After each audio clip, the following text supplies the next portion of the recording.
This image was running rampant on Twitter. It appeared during the CinemaCon 2022, even by Sony Pictures.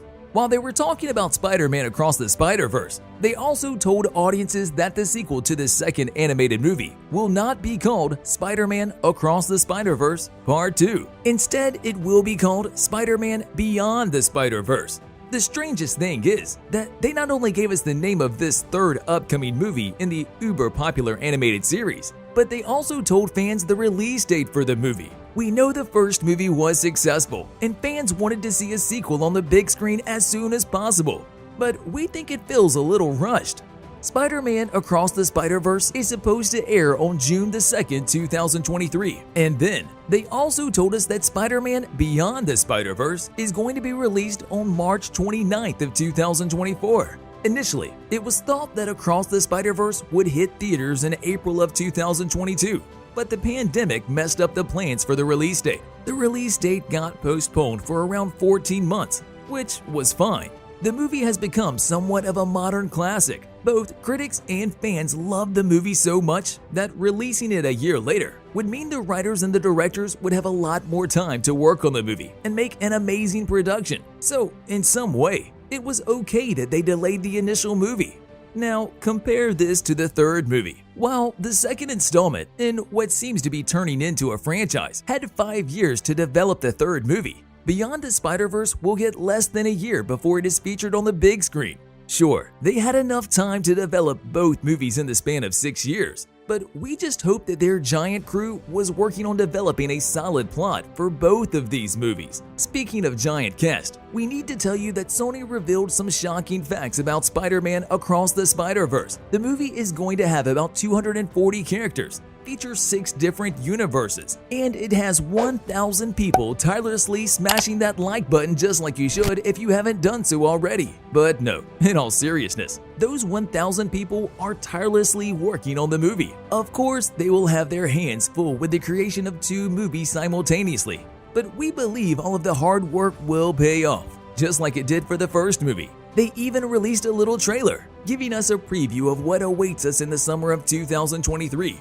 Miles Morales, the African-American Spider-Man from Earth 1610, is featured listening to music in his bedroom. Then, out of nowhere, a portal opens up before his eyes. Miles looks up and sees Gwen from Earth 65.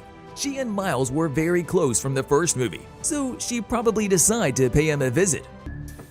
Wanna get out of here? I'm grounded. We also know just how much Spider-Man, aka Miles Morales, loves this girl. Being caught off guard, he tries to rearrange his room, while Gwen is looking around his room. She even got to see a portrait of herself drawn by Miles in his personal notebook. Now, to say that things become awkward would be a major understatement. Right before Gwen leaves, she invites him to join her on an adventure. Miles tells her that he is grounded. She goes out the window, and Miles runs after her. As he looks down, she is standing perpendicular to the wall, wearing her signature cape, and asks him, "Is Spider-Man grounded?" From what we've seen so far, we're going to go out on a limb and say that the sequel is going to be amazing. But what about the prequel? Well, right now, it's still too early to tell anything. We know practically nothing about the movie except the title and the release date. Since we don't know much about the plotline for Spider-Man Across the Spider-Verse, we're going to say that we don't know what the last movie in this trilogy will be about. Now, the reason we said we don't know much about the plotline for Spider-Man 2 is because we know something. We know that Sony released a little preview of what the movie will be like. Fans who attended the live event got to see firsthand what the first 15 minutes of the movie will be like. And of course, since some major news outlets were there, we know exactly what they showed. We don't have the footage, but we do know what the movie will be about. We know that the movie will start on Earth 65, after Gwen left Miles Morales and Spider-Man into the Spider-Verse. Gwen Stacy is going back to her home. Captain Stacy, Gwen's father, is really close to cracking the case and finding out who the female Spider-Man is. To find the last clue to his puzzle, he needs to go to the Guggenheim, the museum in NYC. Well, instead of clues, they found a fossil. The Vulture, aka Adrian Toomes, is going to be attacking the female Spider-Man. Right in the middle of that fight, Miguel O'Hare, which we also know as Spider-Man 2099, he manages to travel through the multiverse and tells Gwen the dire news. In the first movie, we know that the crew messed with Kingpin's collider machine. This powerful contraption opened up portals and began connecting all of the multiverses. Now, all these Spider-Man characters would be mingling with one another in the movie. So now the problem is twofold. On the one hand, they have to fight the Vulture and stop him. On the other, they have to figure out what's happening in the multiverse. Now, the craziest thing about the entire movie could be the fact that Jessica Crew from Earth 1610, also known as Spider-Clone, shows up in the movie, and she is pregnant. But it's not like they find her laying in bed and on bed rest. No, she burst on the big screen with what seems like a 6 or 7 month pregnancy, riding a motorcycle, and instead of running away, she stays and fights the Vulture along with the other guys. According to the fans that saw this fight sequence, they say this is probably one of the wildest fights in the entire movie. They are fighting and demolishing everything in their path, all while discussing the problems with the multiverse. And when it comes to the Vulture, don't expect to see the mechanical suit like we did in Spider-Man Homecoming. This time, Vulture's character is animalistic and savage. He is trying to destroy everything in his path.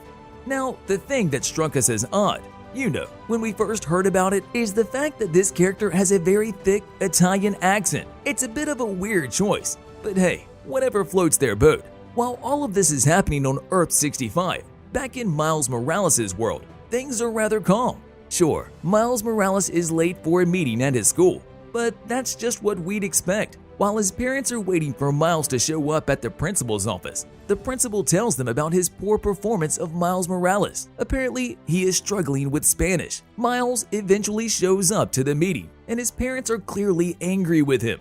Instead of punishing him, the principal gives him a choice. He can either transfer his credits to Colombia and explore the scientific themes that he wants to uncover. Of course, his parents are against this because they think Colombia is too far away from Brooklyn. Now, we don't know what they have in store for the rest of the movie, but we have no doubt that all of those 240 characters they are developing are going to be put to good use. Speaking of a lot of characters, we loved one fan's suggestion where he said that he would like to see Tom Holland voice some characters in the third movie. And to be honest, we don't see why they wouldn't do this. They could give Tom Holland's Spider-Man an animated movie role, and we for one would be thrilled. And even if it's not in the third movie, we can settle for a short feature in Spider-Man Across the Spider-Verse. Check out these videos next.